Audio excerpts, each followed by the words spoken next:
Chapter 77. To call it a misconception would have been incorrect. There was indeed a slight feverish warmth to Jimmy. Perhaps recalling what Yudhir had mentioned before they arrived here, Gakane quickly approached and clutched both of Jimmy's cheeks. What's going on? After a moment, he subtly nodded his head towards Yudhir, casting a secretive glance. It meant that there were no signs of him manifesting his second gender yet. It does seem like you have a fever, yet, just like Yudhir said. Jimmy, you should have told us if you weren't feeling well. I didn't because I feel fine. I'm really okay. This is nothing. You are not planning on sending me back first, are you? Jimmy shook his head vigorously and sent pleading looks at Yudhir. But Yudhir didn't flinch. Even if it was just a mild fever due to fatigue and overwork, it shouldn't be taken lightly. After all, wasn't it Yudhir who was in charge of their party? Gakane, take Jimmy and return to the castle. Me? Then what about you?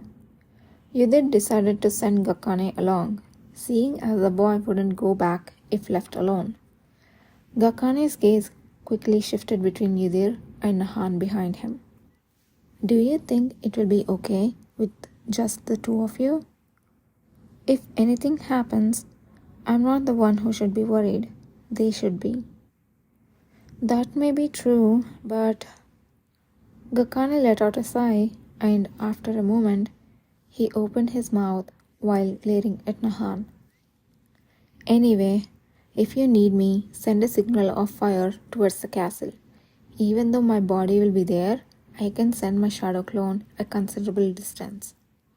Understood? Yudhir remembered seeing the entirety of the territory from the guest room window where they were to stay in and nodded lightly. Even though it seemed unlikely that Gakane would need to send his shadow clone, showing precaution wasn't a bad thing. You two are about to share a bed, and yet you are acting so stiff. Sleeping? Who? With you?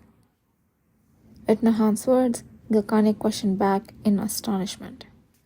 There are only 2 rooms available, so someone will have to share with me, right? Gakane's eyelash trembled a little as if he hadn't considered that. In that case, I would rather... Let's discuss this later. We need to move first. Yudhir raised his hand to stop the pointless conversation from continuing. That kind of talk, this is important too, Yudhir. Jimmy's health is more important than that. I am really fine, brother. Please believe me. Jimmy, who had been standing with a gloomy face, jumped into the conversation without missing a beat. Jimmy... After taking a brief look at Nahan, Yudhir leaned down towards Jimmy and whispered near his ear. I have heard that you have had a slight fever from some time now. Your condition may have worsened due to fatigue, so rest today. Who said that? The commander. As soon as Kishir's name was mentioned, Jimmy's stubbornness immediately faltered. It seemed that he too felt something was off. I understand. I'll go. Rest well today, and if you seem perfectly fine tomorrow, I'll continue to give you tasks, even if you refuse. Really? At Yudhir's words, Jimmy's head shot up. Yudhir looked at the boy's face, which had begun to light up again, and firmly nodded. It would be a loss for me not to utilize the labor I have brought with me. Hehe, fine. Then I'm going straight to sleep. I'm really drowsy, you know. Looking at the now brightened Jimmy, Yudhir gestured to Gakane to come closer. Even if you don't feel any signs yet, if you think it might manifest, lay Jimmy down on the bed and move directly to the next room. Then call me through your shadow clone. Got it. Anything else? When you isolate him, locked the door to Jimmy's room, and Yudhir glanced at Hartan's castle in the distance. Zakil Hartan should have been watching what they were doing by then. Keep an eye on Zakil Hartan's movements within the castle. If he moves anywhere, call me then as well. So, you want me to monitor that guy? Fine, I was suspecting him too. Gakane seemed to have noticed the suspicious demeanor of Zakil that Yudhir had caught on to. After Gakane and Jimmy returned to the castle, Yudhir shifted his gaze to Nahan. So, we are left alone. What's your next plan? Are you going to continue searching for the villagers as before? No. He had searched for everyone he needed to, but since no one was willing to give information, he was thinking of another approach. I will look for someone who has no choice but to speak. A person who has no choice but to speak. Nahan's eyes shone with interest. Who might that be? Instead of answering, Yudhir silently pointed at a place. Many people were struggling to clean up a blacksmith shop that had been burned down. Among them were a good number of guards who had been dispatched to maintain the village's security. Guards? They wouldn't be much help either, would they? They would at least know the exact location of the house or grave of my comrade I was looking for. In such a small village, a guard was akin to an official handyman dealing with all sorts of chores. Given that they moved across according to the Lord's orders, it would have been impossible for them not to have heard Zakil Hartan's please cooperate message like the others. Yudhir approached a young guard who had just arrived near a deserted road, struggling to pull a cart full of the burnt bricks.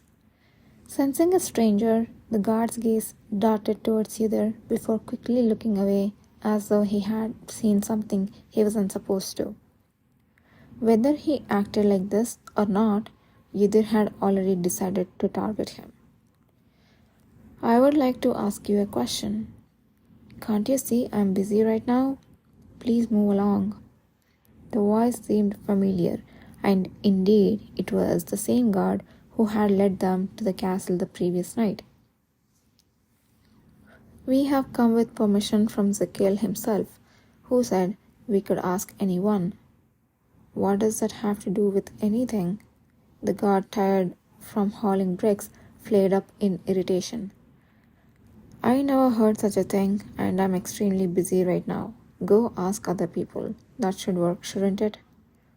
Understood. I thought that the guards of all people would know, since this is the future Lord's order, but if you say so, well, it's nice to see the free atmosphere of the Hartan guards. Very impressive. The young guard's eyes widened as if feeling the sting in Yudhir's words. Ah, by the way, it's not a big deal, but may I know your name? Are you threatening me? The young guardsman's eyebrows twitched violently. Of course not. I was just curious. Considering we had a connection last night, I thought Zakil might enjoy hearing about you. The young guardsman glanced behind him. There was no one in the busy crowd of villagers paying him any attention. Putting down his cart, he opened his mouth with an angry expression. Darn it, what are you trying to ask? The fish had finally bitten the bait. Yudhir showed him behind a large tree with a cold smile. It was a spot big enough to hide about 3 people. It will only take a moment. Follow me. They moved behind the tree. Luckily, the large tree, seemingly centuries old, was untouched by the fire. Do you know Devron? The moment they were all under the shade of the tree, Yudhir quickly asked in a low voice. The young guardsman frowned as if he had expected that question. I know him, but I don't know much about what happened that day. That's okay. What kind of person was Devon? What kind of person was he? Since you grew up in the same village, I thought you might know him better than we do. Just a regular guy. The guardsman looked uncomfortably at the ground. You seem to be the same age. I guess you played together when you were kids? Recalling the age of Devon Hartwood, which he had heard before coming here, Udir asked. For the first time, the young guardsman's eyes briefly fluttered. He seemed about to respond, but ended up shutting his mouth. What was Devron's family composition? Instead of pressing him for an answer, Udir moved to next question. Only his father and a younger sister. Good. Can you tell me where Devron's house is? That's... The young guardsman lifted his head. Udir followed his gaze, turning around. Behind a few burnt and ragged houses, there was one ruin, particularly charred and untouched. It was the size of a small house. That's it. Just to let you know in advance, there's nothing left behind. It all burned. I see. His words seemed to be discouraging, but of course, Udir had no intention of heeding them. He took note of where the ruin was and then opened his mouth again. Were the deceased family members of Devron in there at the time? They said so it must be true. So, they wouldn't have created separate graves? The guardsman fell silent for a second time. He gritted his teeth anxiously and finally forced his mouth open. Hey, how long are you going to question me? I told you I'm busy. Don't worry, this is the last question. Udir looked straight ahead. Can you tell me how the bodies of convicts are dealt with in Hartan?